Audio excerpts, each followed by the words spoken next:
Olá, está no ar o Nazaré Notícias de hoje. Você vai acompanhar nesta edição.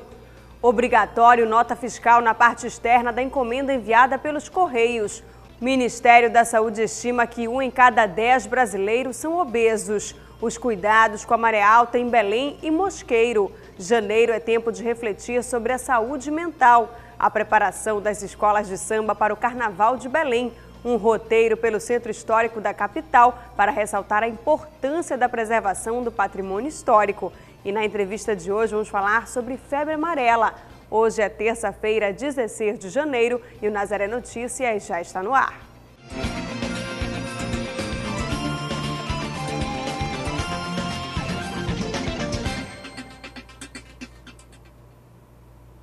Começamos o Nazaré Notícias de hoje falando dos Correios.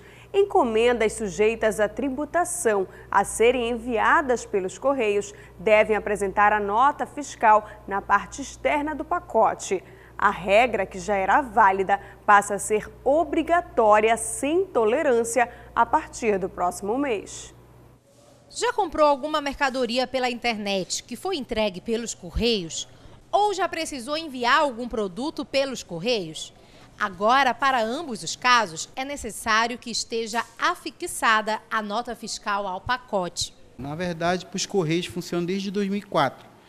Infelizmente, as grandes operadoras, elas não cumpriram uma regra básica. Nós entendíamos que estava dentro do invólucro. A nota fiscal ela tinha que acompanhar o produto dentro do invólucro, né? E a gente começou a perceber, a Cefa, a Receita Federal, começou a perceber que quando abriu o invólucro não estava a nota fiscal. E aí, só que nós não podíamos fazer nada, porque para nós, o Correio, ele não pode violar uma correspondência. Lá dentro da encomenda, a gente pressupõe que estava, a boa-fé do fornecedor daquele produto, que a nota fiscal estava lá dentro. E a gente não podia fazer nada, né? E agora, com a exigência, com a fiscalização, até bem com o fisco, foi exigido que agora venha externamente, veja colado num invólucro plástico pelo lado de fora, Então tem que acompanhar o produto agora.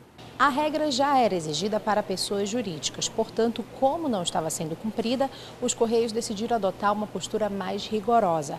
Agora o envio da nota fiscal é obrigatória para qualquer pacote, inclusive para pessoas físicas. Se, por exemplo, uma pessoa quiser vender um produto usado e quiser despachá-lo pelo correio, deve enviá-lo com a nota fiscal. Ela vai ter que ter um recibo de compra e venda, alguma coisa que acompanhe, Se ela tiver a nota fiscal original, antiga, ela vai ter que também mandar. Vai ter que haver a certidão de nascimento do produto, da mercadoria que acompanhe. É como se garantia que aquele produto também não foi roubado, é algo que está ali realmente, que tem a origem entre o comprador e o vendedor, por exemplo. A exigência é válida para encomendas sujeitas à tributação e deve ser seguida tanto pelos Correios quanto por outros serviços de transportes de bens. A nota fiscal assegura a arrecadação de impostos e é uma garantia ao consumidor. A nota fiscal ela é a garantia do cliente, que ele comprou, que ele adquiriu em caso de defeito, em caso de receber um produto que não era o que ela queria, Então, para ela fazer uma reclamação e para garantir também que os impostos sejam deduzidos, dedutíveis, a nota fiscal ela é a segurança do cliente. As notas precisam ficar na parte externa, mas não é necessário que o preço do produto fique visível. Para produtos que não há incidência do ICMS, o remetente deve afixar uma declaração de conteúdo. Porém, a partir do dia 31 de janeiro, a norma tem que ser seguida. Nossa tolerância até final de janeiro, a partir de fevereiro nós vamos exigir. Na verdade, nós temos que criar mecanismo de atender o cliente, a necessidade do cliente e também observar a legislação. Então, nós estamos tentando meio termo aí para ver se a gente ajuda o cliente apresentando outras soluções também, inclusive apresentando o invólucro também para fixar, uma maneira de fixar a nota fiscal, orientando ele que é mais seguro ele ir e conseguir. E, infelizmente, não vamos poder aceitar os objetos que vêm sem uma origem, quando define a nota fiscal, ela define também a origem do produto. E um levantamento feito com 53 mil usuários de planos de saúde de todo o país apontou o aumento da obesidade e do sobrepeso dos usuários. O resultado da pesquisa foi divulgado esta semana. Segundo ela, no ano de 2008, 46,5% dos entrevistados apresentavam índice de massa corpórea acima de 25 pontos. Essa parcela da população aumentou para 53,7%, quando a pesquisa foi repetida no ano de 2016. O índice de massa corpórea é um dos parâmetros utilizados pela Organização Mundial da Saúde para identificar se a pessoa está com o peso correspondente à sua altura. Quando atinge ao menos 30 pontos de IMC, uma pessoa é considerada obesa, o que é o caso de 17,7% dos usuários de planos de saúde. E falando em saúde, no ano passado, vários casos de febre amarela foram confirmados em todo o Pará. Neste ano, várias regiões do Brasil estão em alerta para uma possível epidemia da doença. Minas Gerais e Rio de Janeiro estão entre as regiões com maiores casos suspeitos e confirmados da doença. Na entrevista de hoje, Priscila Pinheiro conversa com o infectologista Newton Beleze para esclarecer dúvidas sobre a febre amarela. Não é isso, Priscila? Isso mesmo, Larissa. Ano passado, alguns casos da febre amarela foram registrados aqui no Pará. E atualmente a preocupação volta a assustar as pessoas, porque alguns casos estão aparecendo na região sudeste do país. Eu vou conversar sobre o assunto com o Dr. Newton Beleze, que é médico infectologista. Doutor, é uma preocupação que os brasileiros devem ter sobre uma possível epidemia de febre amarela? Veja bem, surtos de febre amarela estão acontecendo no Brasil desde o ano passado. Minas Gerais, Rio de Janeiro, agora São Paulo. Isso não é tão incomum, mas na quantidade de casos isso tem sido preocupante. E a preocupação não se restringe ao que é habitual de febre amarela silvestre. Hoje nós estamos com um risco, e eu até acredito que já tenham ocorrido alguns casos de febre amarela urbana. Então, é necessário que se tome um cuidado muito grande no sentido de vacinar as pessoas. Porque a febre amarela, a infecção pelo vírus da febre amarela, ela compromete a vida de cerca de 15% das pessoas. Mas quando uma pessoa já tem a doença, 40%, 60% ou até mais por cento das pessoas vão a óbito. Doutor, existe uma diferença entre a febre amarela normal e a urbana, como o senhor citou? Não. A febre amarela silvestre e urbana, clinicamente, são a mesma coisa.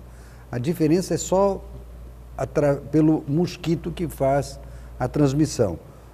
Nas cidades, o mosquito é o Aedes aegypti, que é o mesmo que transmite dengue, chikungunya, zika, e também na região silvestre são outras espécies de mosquitos. Doutor, a vacina de febre amarela ela tem assim uma validade um pouco longa. Conte um pouquinho para a gente sobre essa prevenção, porque ela é necessária nessa época em que tantas pessoas estão preocupadas com esse surto. Em 1939 começou a vacinação de febre amarela aqui no Brasil, por acaso aqui em Belém. E as pessoas que foram vacinadas aqui em 1939, 1940, elas foram localizadas, algumas pessoas foram localizadas e fizeram o exame para saber se essas pessoas ainda tinham imunidade. Eles verificaram que a maioria das pessoas que tinham sido vacinados em 39 e 40, cerca de 30, 40 anos depois, eles ainda, não tendo recebido outras doses de vacina, ainda continuavam imunizados.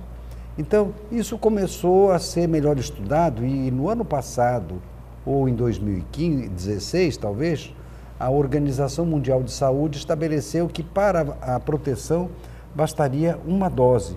Nós antigamente repetíamos, fazíamos uma dose de 10 em 10 anos. Eu mesmo já fiz umas 6 vezes a vacina de febre amarela, talvez até mais.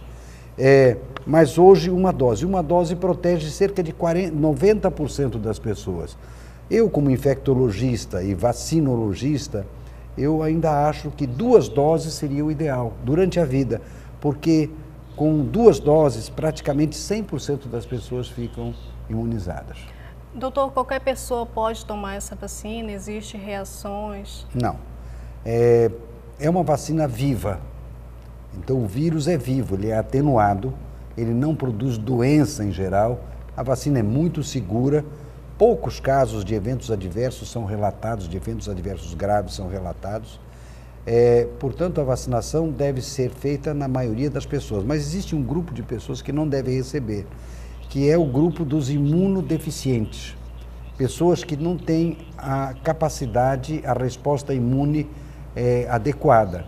Então, entre essas pessoas se encontram, por exemplo, as pessoas que estão com câncer, pessoas que estão recebendo tratamento para câncer ou tratamentos com corticoides em grandes doses, pacientes que têm certas formas de reumatismo, mas que estão em tratamento com drogas que incidem sobre pessoas que têm lúpus eritematoso sistêmico, pessoas que têm mulheres gestantes, em geral, recomenda-se que não vacinem, embora não tenham sido observados casos de malformações fetais em função da vacinação.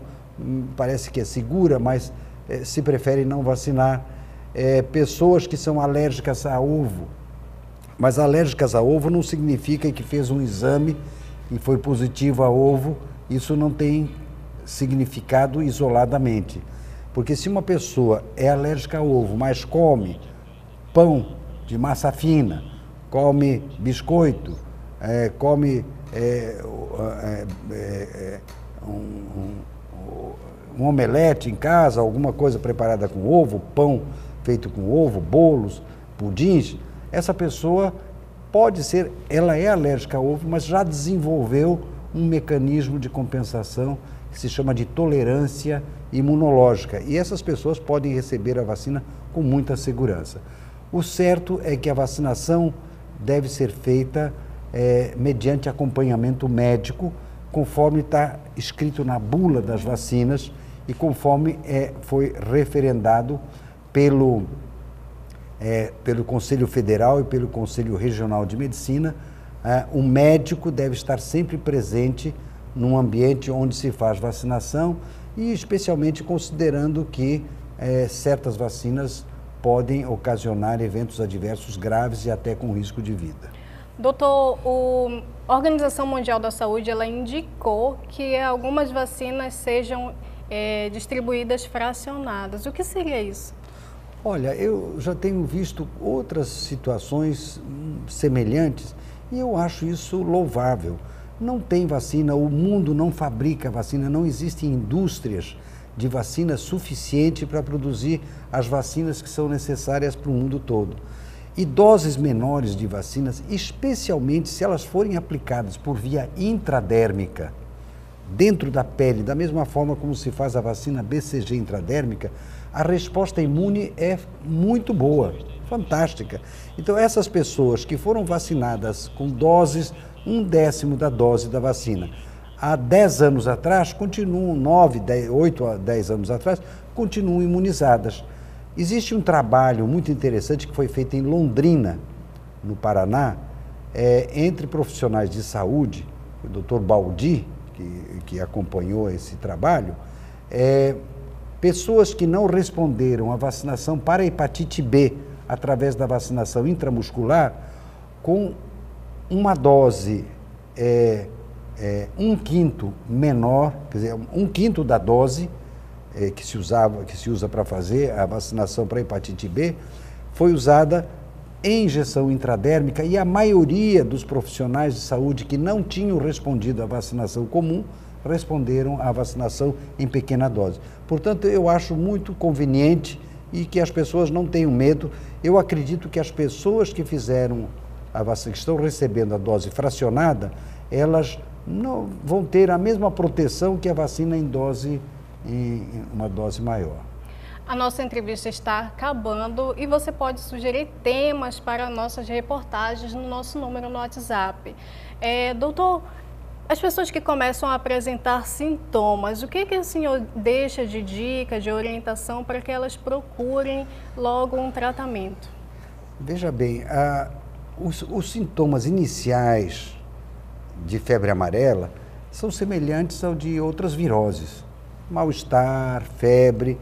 Então, o risco, a possibilidade de que esse mal-estar, febre, dor de cabeça, seja a febre amarela é uma possibilidade muito pequena aqui dentro das cidades brasileiras e aqui em Belém em particular. Eu acho que as pessoas devem ficar atentas e se tiverem alguma manifestação mais grave, devem então se dirigir ao médico para que se esclareça o diagnóstico. A maioria dos indivíduos com febre amarela, como eu falei a princípio aqui, cerca de 85%, vão se sair bem. A febre amarela vai ter a infecção. Aqueles que têm a doença, o quadro clínico de doença, esse sim, a metade ou até mais podem vir a óbito. Então, o que eu recomendo é o seguinte: nós agora estamos fazendo vacina para a febre amarela. Febre amarela é um problema, todos devem se vacinar. Mas existem muitas outras infecções e doenças que podem ser prevenidas por vacinas que não estão na mídia atualmente. É porque febre amarela agora é a bola da vez. Mas as pessoas devem manter as vacinas atualizadas para a vida toda. Vacinação não é para se fazer correndo quando ela está batendo, a doença está batendo na porta da nossa casa. Nós devemos fazer as vacinações conforme os calendários de vacinações recomendados pelo Ministério da Saúde, pela Sociedade Brasileira de Imunizações, pela Sociedade Brasileira de Pediatria, pela Sociedade Brasileira de Infectologia, pacientes com câncer, com imunodeficiências, precisam de uma vacinação especial. Todas essas vacinações são atualizadas num período de 6 meses, no máximo 1 ano, e valem para o resto da vida. Isso, muitas vacinas dessas estão disponíveis no serviço público e muitas outras que não estão disponíveis em serviços públicos estão disponíveis em clínica privada e custam muito pouco. Uma pessoa, para manter a vacinação toda atualizada, para a vida toda, talvez vai gastar o que se gasta com o seguro de um carro para 1, 2 ou 3 anos. Seguro de carro ele vai fazer toda a vida, a vacinação ele vai fazer uma vez e isso vale para o resto da vida. Verdade, isso vale para Ou vamos comparar com uma mulher. A mulher precisa ir ao cabeleireiro, precisa pintar as unhas. O que uma mulher gasta para manter as unhas bonitas e os cabelos bonitos, que aliás eu acho que é importante que continuem fazendo, mas o recurso que se gasta nisso, que eu digo sempre que é 20 vezes maior do que ele vai gastar numa clínica privada de vacinação. Então não tem sentido que uma pessoa não esteja com as vacinações atualizadas.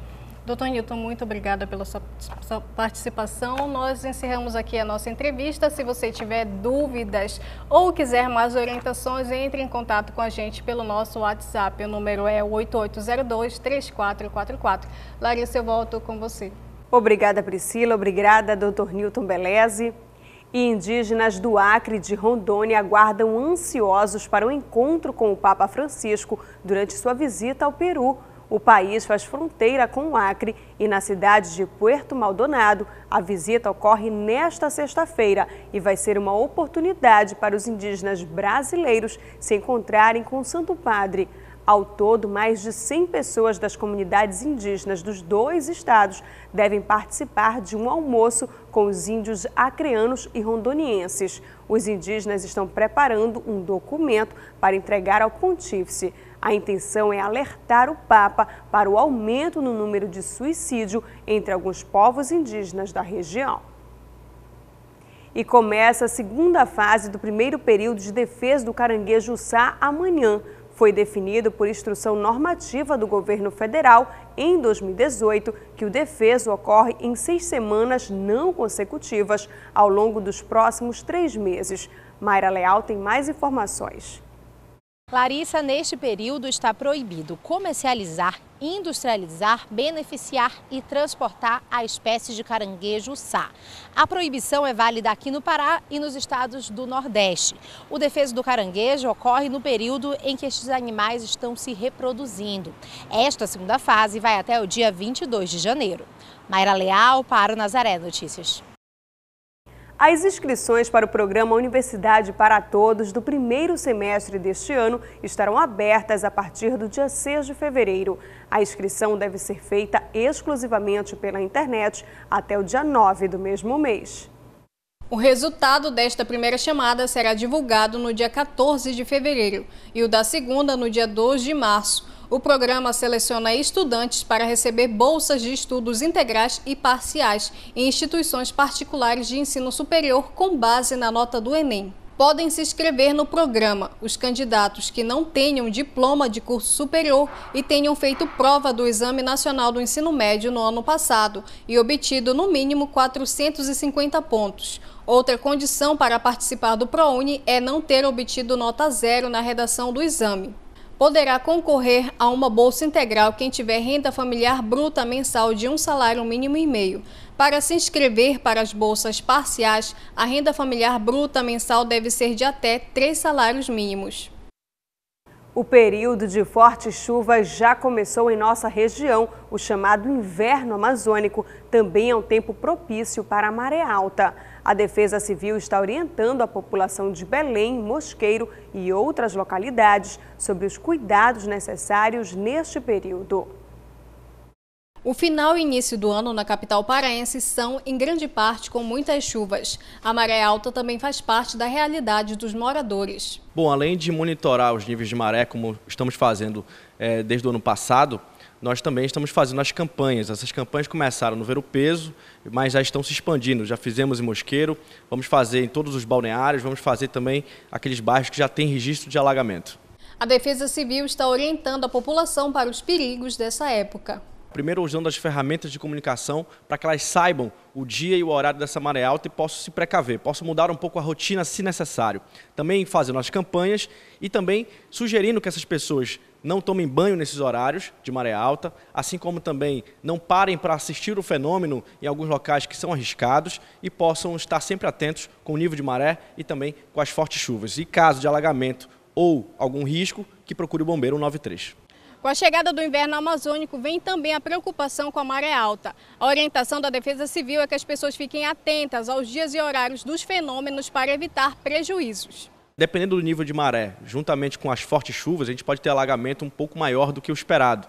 E aí isso pode atrapalhar uma venda, pode atrapalhar sair de casa, pode também ter problemas de alagamento dentro dos seus imóveis, da sua residência. Ou seja, a gente, dependendo da coincidência entre maré alta e chuva, a gente pode ter uns riscos maiores de alagamento que vem promover aquele caos na cidade, que desde atrapalhar o dia a dia da população, também atrapalha o trânsito, enfim, vários segmentos também são atingidos por isso. Segundo a Defesa Civil, a maré deve alcançar até 4 metros de altura. Elas estão previstas para acontecer no dia 31 de janeiro, a partir das 23 horas, e deve atingir 3,6 metros, e em fevereiro, nos dias 2, 13 e 28, e também deve atingir, em média, 3,6 metros. Nas áreas descampadas, como campos de futebol ou praias, é interessante sempre procurar um abrigo seguro. A gente pede para que essas pessoas, assim que comecem as chuvas, não fiquem nesses locais abertos. Procurem um local seguro e um abrigo de fato. Não fique também embaixo de árvores. Às vezes as pessoas querem se esconder da chuva, mas ali é um risco maior.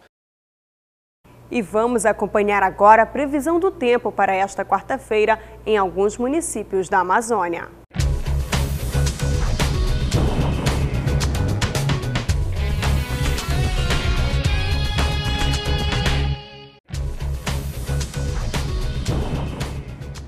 A quarta-feira será com céu encoberto no município de Bragança, Nordeste paraense.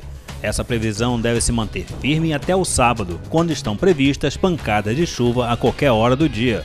A temperatura varia entre 25 e 31 graus. Em São Miguel do Guamá, também no Nordeste do Pará, a previsão é de céu encoberto durante quase todo o dia. Pela tarde deve ocorrer pancadas de chuva, mas sem grande intensidade. A temperatura varia entre 23 e 31 graus. Já em Curuçá, no estado do Pará, durante a manhã o sol deve aparecer entre nuvens, mas logo será substituído pela chuva, que deve se manter até o início da noite. A temperatura varia entre 23 e 29 graus.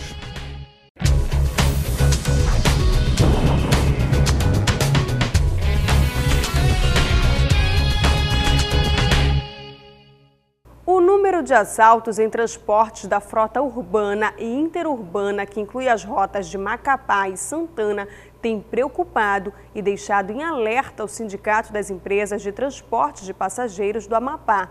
Para tentar reduzir os constantes casos, medidas de segurança estão sendo implementadas. O sindicato diz que vai intensificar uma campanha junto aos usuários para que eles priorizem o pagamento da passagem com cartão ao invés de dinheiro. Além disso, câmeras de segurança já foram instaladas em todos os veículos, que somam 202 no total. E não está descartada a possibilidade de contratação de segurança armada. Você pode participar da produção do Nazaré Notícias conosco. Envie sugestões de reportagens, temas para as nossas entrevistas através do nosso WhatsApp. O número é 988023444. Não esqueça de informar o seu nome e a sua cidade. E ajude os meios de comunicação da Arquidiocese de Belém. Faça parte da família Nazaré. Ligue 4006-9211. E você acompanha ainda nesta edição. Janeiro é tempo de refletir sobre a saúde mental, a preparação das escolas de samba para o Carnaval de Belém e um roteiro pelo Centro Histórico da capital para ressaltar a importância da preservação do patrimônio histórico. Voltamos com o Nazaré Notícias falando de saúde. A campanha Janeiro Branco, criada em 2014, é dedicada a convidar as pessoas a refletirem sobre a sua saúde mental. Início do ano é um período que muitas pessoas traçam metas, desenvolvem projetos e têm como desejo cuidar mais da saúde. E por que não dar maior importância à saúde da mente, buscando a qualidade dos seus relacionamentos, nas emoções e nos comportamentos. A virada de ano é um período em que as pessoas entram em um movimento espontâneo de avaliação das suas próprias vidas. E foi assim que surgiu a campanha Janeiro Branco. A campanha Janeiro Branco é uma campanha nacional, idealizada pelo psicólogo Leonardo Abraão. Começou no ano de 2014 em Uberlândia, Minas Gerais. E aqui em Belém nós estamos unidos, psicólogos, educadores físicos, enfermeiros, médicos, psiquiatras, terapeutas ocupacionais, fisioterapeutas, enfim, acadêmicos e profissionais, para estar promovendo essas ações de valorização da cultura da subjetividade, da saúde mental e emocional. A campanha tem o objetivo de agir de maneira preventiva. Porque o adoecimento mental ele não escolhe pessoas, assim como uma outra doença. Ninguém pede para adoecer. Então, a questão do adoecimento emocional ele pode estar relacionada a diversas causas. Por exemplo, ao trabalho. Pessoas que têm jornadas intensas de trabalho. Tem alterações no sono, alterações no apetite, dificuldade no relacionamento, seja conjugal, familiar, e acaba interferindo na sua saúde emocional. Como é que a pessoa se comporta, como é que a pessoa lida com essas relações e como é que ela se conhece, se ela se conhece, não, quais são os desafios que essa pessoa enfrenta. E quais são as resistências que levam a pessoa a não buscar ajuda. Outra ação da campanha é a promoção de mais saúde mental. Então, essa campanha ela busca quebrar esses tabus e os preconceitos de modo que se torne culturalmente aceito e falado no dia a dia, na rotina, Quando alguém não estiver bem, busque ajuda. Isso é um problema que pode gerar um problema maior. E a gente consiga quebrar esses tabus e preconceitos em torno do estigma do adoecimento mental, do adoecimento emocional. Segundo a Organização Mundial da Saúde, a OMS, o número de pessoas com transtornos mentais, como a depressão e o transtorno de ansiedade, está crescendo, especialmente em países de baixa renda. A depressão afeta 322 milhões de pessoas no mundo e a ansiedade atingiu 264 milhões até 2015. Por isso, a campanha Janeiro Branco quer contribuir decisivamente para a construção, o fortalecimento e a disseminação de uma cultura de saúde mental, que favoreça, estimule e garante a efetiva elaboração de políticas públicas em benefício da saúde mental dos indivíduos e das instituições. Ao identificar que algo não está bem com ela ou identifique algo com o outro, que seja respeitada a sua dor e a dor do outro. O seu medo, ele precisa também ser respeitado, porque ele fala muito sobre você. Então, nós precisamos dar voz a esses sentimentos, a esses pensamentos, a essas emoções. Elas precisam ser nomeadas. Então, um caminho, dentre vários caminhos, é o auxílio psicológico, que ele busca favorecer essa nomeação de sentimentos e pensamentos e emoções. E isso causa benefícios imensos na medida que a pessoa se engaja, na medida que a pessoa está de coração aberto para falar sobre a sua dor. Quem cuida da mente, cuida da vida. Janeiro Branco. Um barco da Serasa está na cidade de Parintins, a 369 quilômetros de Manaus, para serviços gratuitos da empresa no município. A embarcação ficará no local até esta sexta-feira, dia 19, no porto hidroviário da cidade. A balsa dispõe de serviços para que o cidadão possa fazer a consulta de CPF, fazer o alerta de documentos extraviados e receber orientações para a regularização de pendências financeiras e a renegociação de dívidas. Parintins foi escolhida para receber a embarcação por possuir uma das maiores populações do interior e ter um percentual de mais de 23 mil consumidores inadimplentes com alguma restrição no CPF. Pescadores e compradores de pescados, chamados intermediários, dos municípios da região do Lago de Tucuruí e da cidade de Marabá, devem fazer o cadastro no sistema de monitoramento do desembarque pesqueiro e agrícola do Mosaico Lago de Tucuruí. A convocação está sendo feita pelo Instituto de Desenvolvimento Florestal e da Biodiversidade do Pará, o Ideflorbio. Mayra Leal tem mais informações. Larissa, o cadastro começa no dia 22 de janeiro e vai até o dia 10 de março, com datas específicas para cada município. O cadastro faz parte das atribuições previstas na Lei da Criação da Área de Proteção Ambiental Lago de Tucuruí e será integrado a um monitoramento que visa coibir práticas ilícitas no setor da pesca no Pará. A relação de documentos exigidos para o cadastramento está disponível em edital, que está no site do Ideflorbio. Mayra Leal para Nazaré Notícias. A Justiça Federal condenou ontem a mineradora Vale a reparar os danos ambientais relativos ao assoreamento de rios e igarapés e ao enfraquecimento do solo de área impactada por operações da empresa no território quilombola, onde fica o rio Jamboaçu, em Moju, no nordeste do Pará. A empresa também foi condenada a colocar em prática o projeto de geração de renda para as famílias atingidas. Até que a iniciativa esteja implementada, a mineradora terá que manter o pagamento de compensação financeira no valor de 2 salários mínimos mensais às famílias atingidas que participarem do processo de implementação do projeto. 2017 foi um ano de frustração para as escolas de samba de Belém. O carnaval realizado pela prefeitura foi cancelado, o que fez com que as escolas tivessem que improvisar para não deixar a data passar em branco. Mas este ano a programação foi mantida com algumas mudanças. E com a data se aproximando, a preparação nas escolas se intensifica. Nem o cancelamento do Carnaval de Belém em 2017 tirou o brilho e o empenho das escolas. Em 2018, a vontade de desfilar é dobrada. Ano passado, com o advento da não existência do desfile, teve um efeito trágico na escola, porque a escola estava muito preparada para o desfile e nossos brincantes debandaram. Mesmo assim, nós conseguimos fazer um belíssimo arrastão, que nós denominamos de arrastão pai d'égua. E esse ano, para reaquecer a escola, foi muito complicado. Verdadeiramente, ela só reaqueceu quando oficialmente a Prefeitura de Belém decretou que vai ter o desfile, disse quanto vai ser a subvenção, a ajuda de custo, e resolveu, graças a Deus, dar os direitos de explorar esse espetáculo para as 8 escolas de samba do primeiro grupo. Quem são eles hoje está aquecido, está se preparando para desfilar, e preparando para tentar ganhar o título.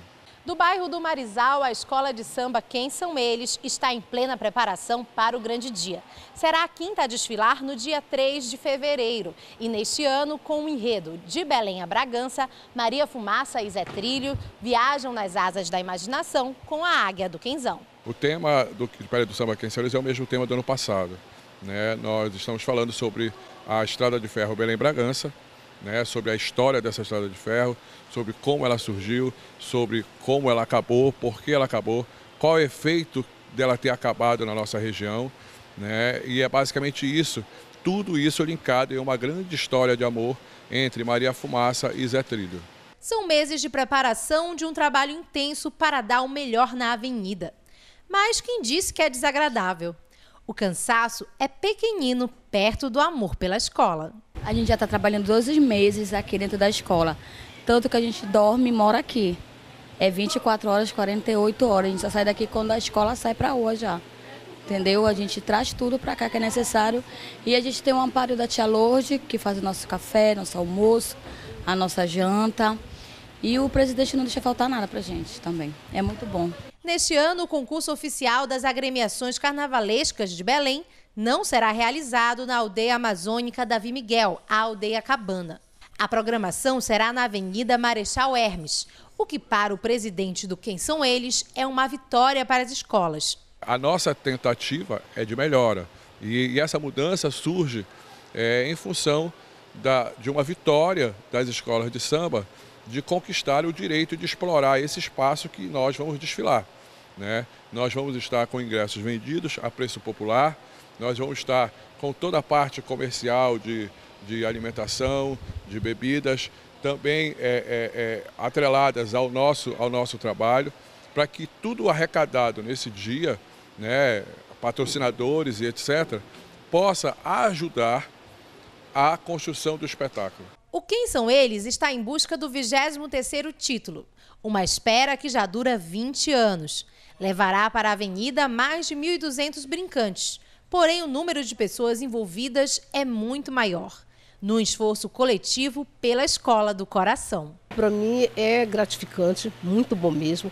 Claro que é um trabalho bem cansativo, mas bastante gratificante, né? A gente está colocando a escola na rua, né? Tá trabalhando para que a escola brilhe, né, no dia do desfile e que ela se apresente muito bem, né? Então isso é gratificante para todos nós, todo mundo que está envolvido no barracão, pessoal que está aqui virando, passa a noite virando, dorme aqui no barracão. Então isso é realmente muito bom. Não é fácil botar a escola na avenida. O Quem São Eles afirma que o Carnaval de Belém carece de incentivo público, reflexo das raras políticas de valorização da cultura popular. Fazer carnaval em Belém do Pará, no que tange aos quesitos intelectuais, escolher samba, enredo, discutir isso é muito gostoso, porque Belém do Pará é um município, o estado do Pará é um estado riquíssimo, né? E que tem muito a se falar, tem muito a se contar. Agora, tornar tudo isso real necessita de parceria, de recurso financeiro, de ajuda de custo. Isso é muito cruel. Por quê? Porque o nosso estado, ele, apesar dessa riqueza profunda, o nosso estado não consegue se desamarrar burocraticamente, entendeu? Não consegue entender como funciona a cultura e principalmente a cultura popular. Então o que acontece? Nós precisamos, não é desburocratizar, nós precisamos que os órgãos envolvidos nisso cheguem a um acordo, a um consenso e que possibilite que o recurso financeiro chegue mais rapidamente ao artista. Mas na avenida os problemas se diluem. Na fantasia do carnaval, a alegria e a magia do desfile se sobressaem. Para os que formam Quenzão, não há sentimento melhor do que ver a escola desfilar. Isso realmente é, sem dúvida, eu já desfilei outras vezes, né? Obviamente que não envolvida diretamente, mas a gente às vezes não tem nem palavra para expressar, né? A emoção que dá e você está participando disso, com esse trabalho todo, né? E ver a escola na avenida e brilhar é gratificante demais. A escola representa tudo. É o meu pavilhão. A gente entra aqui, a gente esquece todos problemas. É muito amor. Muito, muito amor. É muito bom estar aqui. É muito bom. Foi à primeira vista esse caso de amor. Quem são eles? Eu sou paixão pra toda a eternidade. Meu coração hoje é só felicidade. Foi à primeira vista esse caso de amor. Continuam abertas as inscrições para o edital Prêmios Literários 2018 da Fundação Cultural do Pará. As inscrições encerram no dia 31 de janeiro. Podem se inscrever autores de todo o território nacional com obras inéditas e escritas na língua portuguesa. As categorias são conto, dramaturgia, ensaio, literatura infanto-juvenil, poesia e romance. Neste ano serão contempladas 12 obras. Podem participar autores com idade mínima de 18 anos e que residam no Brasil. E na nossa última reportagem de hoje, vamos mostrar uma homenagem a Belém nesses 402 anos. A Universidade Federal do Pará realizou um roteiro pelo Centro Histórico da capital para ressaltar a importância da preservação do patrimônio histórico. Acordar cedo em pleno sábado não foi sacrifício para quem queria saber mais sobre a história de Belém. O convite apareceu quando eu ainda estava estudando no ensino médio, na escola de aplicação da UFPA, e achei o projeto muito interessante, principalmente porque naquela época não havia roteiros assim destinados para a população e para os turistas que entendessem a cidade da forma como a gente entende, né? De caminhar a pé, de entender que precisamos primeiro ser cidadãos de fato da cidade, né? Ter a cidade para a gente e depois para as pessoas que vêm de fora. Por volta das 8 horas da manhã, diversas pessoas chegavam ao Forte do Castelo para participar do roteiro geoturístico promovido pela Universidade Federal do Pará. Quando a pessoa conhece, entende que a cidade é sua, que a rua é sua, que a edificação é sua, né? Ela passa a valorizar, ela passa a defender. Então ela pode pensar em projetos, né? Seja se ela é professora, seja se ela é uma moradora ou dona de casa, né? De defesa da cidade, em cobrar mais da prefeitura também, melhorias de condições da qualidade de vida da cidade, da saúde, da circulação, da questão da violência, né? Que nós estamos enfrentando na nossa cidade. O roteiro geoturístico faz parte do projeto de extensão da Universidade Federal do Pará e visa valorizar a memória socioespacial, cultural e patrimonial da capital paraense. O passeio pelo Centro Histórico de Belém é também uma forma de homenagear a cidade. Isso, a cidade está fazendo 402 anos. Nós temos esse projeto de extensão, que é um projeto de extensão da UFPA, né, do curso de Geografia, e eu coordeno, chama Projeto Roteiro Geoturístico. E o projeto hoje está fazendo também 7 anos. É um projeto que visa trabalhar e divulgar o patrimônio da cidade, o patrimônio material, o patrimônio imaterial da cidade. Nós vamos falando da geografia da cidade, como a cidade nasce, como ela se expande, da história, da arquitetura, elementos da cultura, né? Então hoje é um projeto que ele tem já 9 roteiros já formatados, né? A proximidade das pessoas com a realidade da capital ajuda na construção do senso crítico de cada cidadão. Como é um projeto de extensão, a gente entende as nossas pesquisas a partir do trabalho de campo que a gente faz. Então, qual vai ser esse trabalho de campo? Vai ser justamente andar na cidade, estudar, fazer aquele trabalho de gabinete, de biblioteca e depois vir para a rua, reconhecer tudo aquilo que a gente estuda e reconhecer os problemas da cidade, reconhecer que o nosso papel enquanto cidadão, enquanto pertencente e nos reconhecer nos patrimônios, né? Nos objetos arquitetônicos, nas festas, na cultura alimentar, na nossa forma de falar, nos reconhecer. E essas foram as notícias de hoje. Para dar sugestões de reportagens, envie para o nosso WhatsApp 988023444. Se você quiser rever nossos vídeos, acesse o Portal Nazaré, www.fundacionazaré.com.br ou acesse a nossa página no Facebook. Ajude os meios de comunicação da Arquidiocese de Belém. Faça parte da família Nazaré. Ligue 40 06 9211. E o Nazaré Notícias de hoje fica por aqui. A gente se encontra amanhã na próxima edição. Até lá!